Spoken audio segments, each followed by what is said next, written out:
Hello and welcome to the Sideboard. My name is Ruben Bressler, and I am joined by our Open champions, Kyle Rose and the Cowley brothers, Bruce and Steven. Congratulations, guys. Thank you.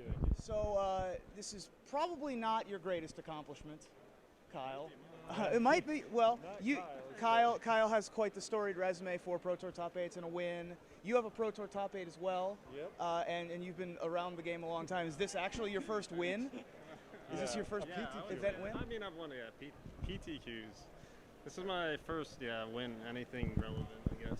First event with a trophy. There you go. So, did you guys have a strategy going into the final, into the draft? Did you have any plan on what you wanted to go with? No. We had never drafted this set, and we talked about it a little last night. We're just like, we've money drafted for 20 years, so we figured we'd figure it out. We've done plenty of team drafts. I didn't want to do anything too crazy. And so you stuck to a game plan. The strategy was to have Kyle 3-0 like he's been doing the whole tournament, but I just wanted to draft something safe, go 2-1, but I went 1-2, so that was good enough.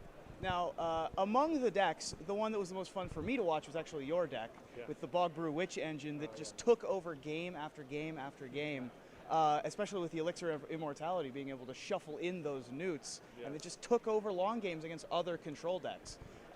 Were you aware of the Elixir interaction before it came up?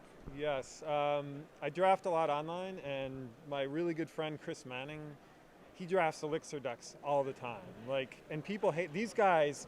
Begged me to take that card out of the deck, but I knew you go late in a game like that, especially with the Witch combo, it's dominating. So I knew exactly what it was in there, and I fought to have it in that deck. So we followed your draft from beginning to end, and you sort of had a lot of red cards. You looked like you might have been going into the red plan at times, even took a first pick Chandra's Outrage from one of the packs, from a fairly shallow pack, of course. But at that point, you were already in on the blue-white plan. Was that were you not tempted at all by, for example, the Volcanic Geyser that came by later?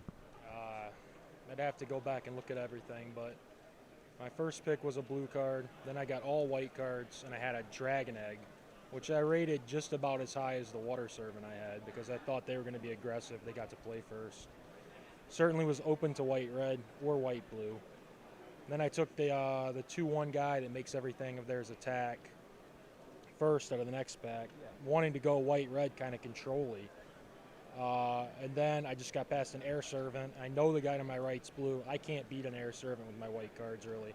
Took it, got another Air Servant past next, so I'm 100% blue-white at that point. So whatever the X spell that came by after Volcanic Geyser. I wasn't interested in that. And the Outrage was just a pure hate draft. The pack was like a Disperse would have been the best card for me. I already had one. It was like really bad. Maybe a Spell Blast was in there that I wheeled and actually boarded in once, but so that I had no, there was no factor on that being in my deck. But the other red cards, I was definitely going back and forth on that. Now, Steven, did you end up 2-0ing or 3-0ing? So you ended up 3-0ing with a black-green deck that was sort of an archetype I haven't really seen before. It was just sort of flood the board with as many 2-2s for 3 as you can, hope to end the game with a couple of heavy hitters. I didn't mean to go into the black-green. I first picked a red card, a 5/3 Minotaur, and then 2 of the black guys that let you sack a creature to pump.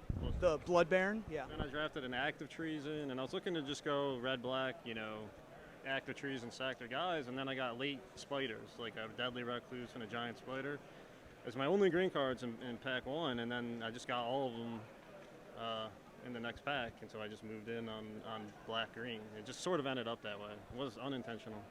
Excellent. Well, we've had 2 team sealed opens.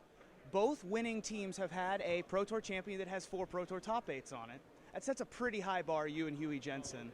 And so do you think that this team sealed format favors the teams that know each other better and have been doing it for as long as you guys have, or do you think that it's more experience than just pure play skill from the young players? Yeah, I think a lot of the experience. I mean, the experience, just the deck building, is like really important, and you get 3 experienced players that have been doing it for a long time. You sort of come to the right decks, and I think that's really important. Is the deck building, initial deck building. And then the play skill comes in later, but, if the decks are built correctly, you stand a much better chance. We had plenty of close matches. one thing goes differently. A young team, I don't think it's, you know, all about that. I don't know.